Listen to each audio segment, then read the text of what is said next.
जय श्री कृष्णा, राधे राधे, जय श्री खाटू नरेश की। मित्रों, आज मैं आपके समक्ष एक फिर सत्य और चमत्कारी घटना आपके सामने प्रस्तुत करने जा रहा हूँ। ये चमत्कारी घटना आपने पहले भी काफ़ी सुनी होगी और आज मेरे द्वारा भी आपके समक्ष रखी जा रही है।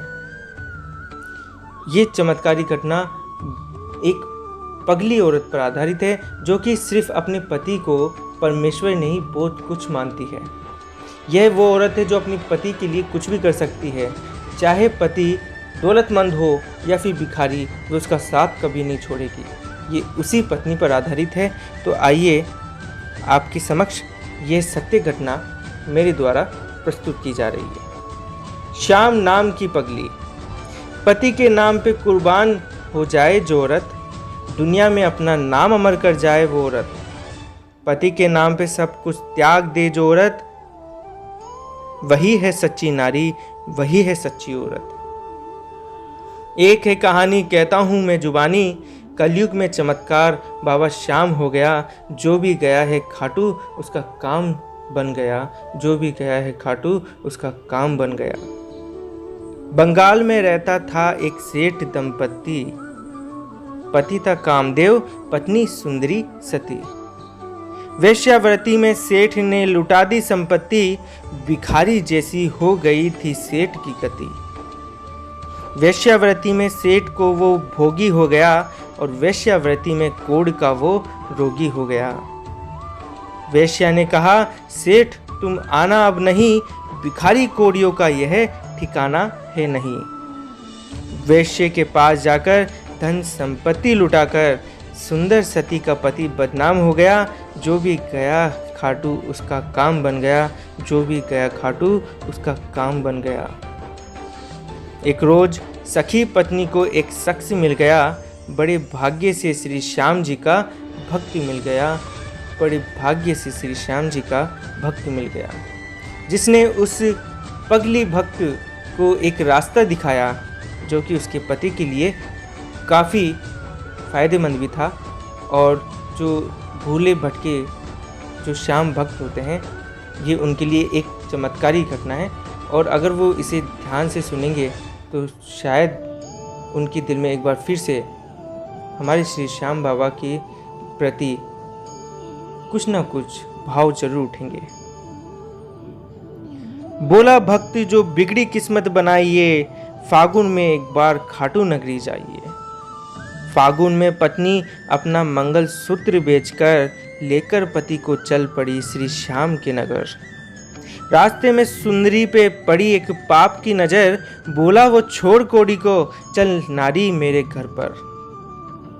पापी से पत्नी बोली, चाहे कोड इनका ले ले, पर नारी भोगने का यह अंजाम हो गया। जो भी गया है खाटू उसका काम हो गया, जो भी गया है खाटू उसका काम हो गया।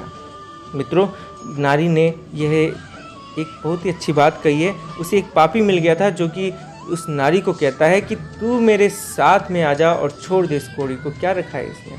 तो उस नारी ने बहुत ही सुंदर लफ्ज़ों में बहुत ही सुंदर सी बात कही है कि पापी से पत्नी ने कहा कि चाहे कोड़ इनका ले ले, पर नारी भोगने का ये अंजाम हो गया कि जिस तरह से मेरे पति ने नारी भोगने का अंजाम देखा है कोड़ हो जाने का, वही तेरे समक्ष भी हो जाएगा, वही तुझ पर हो जाएगा। रिंगस में वो भूखी रही, पति को खिलाया और भिखारी से थैला खरीद बांस मंगाया।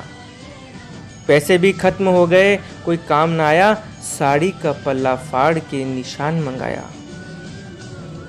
कोई एक चुटकी रंग भी उधार न दिया, अरे जिस्म को काटा और निशान रंग लिया।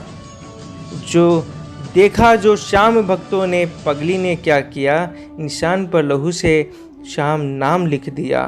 कोड़ी को ला रही है एक पगली आ रही है, श्री श्याम भक्तों में यह चर्चा आम हो गया। जो भी गया खाटू उसका काम बन गया, और जो भी गया खाटू उसका काम बन गया। मंदिर के द्वार बंद थे, पगली पहुंच गई। द्वार पे सर पटक पटक पगली थी हंस रही। लोगों ने श्री श्याम जी को रंग लगाया, पगली ने श्री श्याम जी को खून चढ़ाया। पगली हुई बेहोश, वो बेहाल हो गई, दरबार श्याम की लहू से लाल हो गई। बेहोश पगली बोली, अब खेलो श्याम होली, रंग दूंगी तुझको खून से। क्यों शाम सो गया, जो भी गया है खाटू उसका काम बन गया, जो भी गया है खाटू उसका काम बन गया। छाई घटाएं घोर तो बादल गरज पड़े, चारों दिशा में आंधी और तूफान चल पड़े। एक हिनहिनाता घोड़ा दरबार को खड़े, मंदिर के ताले टूट पड़े, श्याम चल पड़े। एक दाढ़ी मूछ वाला पगली को उठाया, मस्तक पे हाथ फेर के जख्मों को मिटाया, मस्तक पे हाथ फेर के जख्मों को मिटाया। पगली का खून केसरिया रंग बन गया, कोड़ी पति भी कामदेव सा बदल गया। रास्ते में दौड़ती हुई वो वेश्या आ गई, जितनी ठगी थी दौलत वापस चढ़ा गई, जितनी ठगी थी दौलत वापस चढ़ा गई। पगली ने आंखें खोल के श्री श्याम को देखा, श्री श्याम ने बदल दी दुर्भाग्य की रेखा।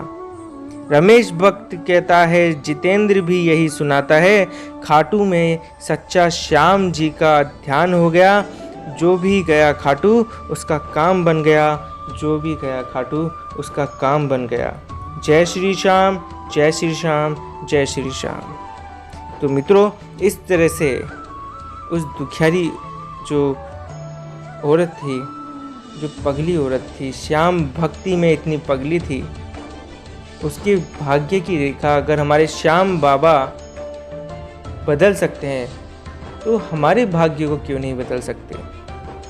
तो आइए एक बार फिर, इस लॉकडाउन में आपको भी पता है कि किसी भी तरह के बड़े मंदिर अभी खुले हुए नहीं हैं, पट खुले हुए नहीं हैं, तो क्यों ना हम हमारे श्याम जी को ही अपने भक्तों के पास में बुला लें।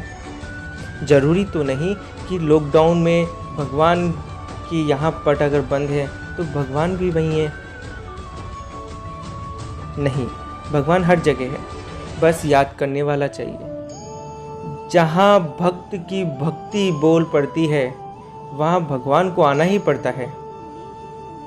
भक्त की भक्ति में इतना चमत्कार होता है कि वह श्याम को कहीं भी बुला सकता है, चाहे वो घर हो, चाहे वो जंगल हो, या फिर किसी भी तरह की कोई भी जगह हो।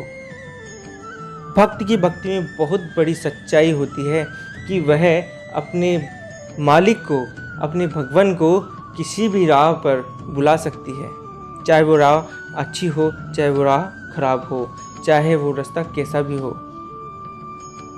इस लॉकडाउन में एक सच्चे मन से, मैं ये नहीं कहता कि आप सच्चे मन से नहीं करते हैं, लेकिन सिर्फ सच्चे मन के कहने का मतलब यही है कि एक बार हमारे श्री श्याम प्रभु पर आप कुछ भी छोड़ कर के देखिए, जो भी आप मांगते हैं अपने भगवान प्रभु पर छोड़ कर के देखिए। उसके बाद में, छोड़ने के बाद में उस बात की आप चर्चा भी ना करें, आप सोचे भी नहीं कि उस बात की आप चर्चा भी ना करें, दिल में उसका ख्याल भी ना लाएं, और ये भी ना सोचें कि हे प्रभु हमारा ये काम अभी तक नहीं हुआ, मैं दुखी हूँ, मैं ये हूँ। बस एक बार कह कर के छोड़ दो कि प्रभु मैंने तुझे ये काम दे दिया है, तू जाने, तेरा काम जाने, कुछ भी कर, हमें इससे मतलब नहीं है, मेरा ये काम होना चाहिए। इस लॉकडाउन में जितने भी लोग दुखी हैं वो सब सही हो जाने चाहिए, किसी पर भी कोई भी आपत्ति नहीं आनी चाहिए।